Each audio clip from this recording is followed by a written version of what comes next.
ዮሴፍ እዚህ ጉዳይ ላይ ግን እጄ የለበትም አይደል? ኧረ በፍጹም እመኔ።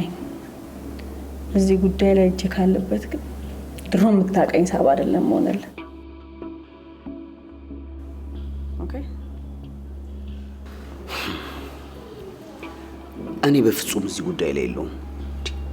አንቺ እኔን ጠንቀቀሽ ታውቂኛለሽ እኮ አይደለም። ሰው ላይ ቃታ ልስብ ይቅርና ዶሮ እንኳን ሲታረድ እንዴት እንደምረብሽ ታውቂያለሽ እንዴ? ጥሩ ጥሩ።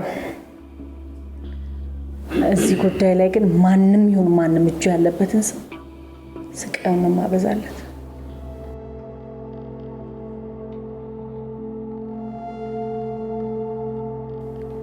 የልጄን ህይወት ሊነጥቀኝ እንደሞከረ ህይወቱን ነው ማጫለው።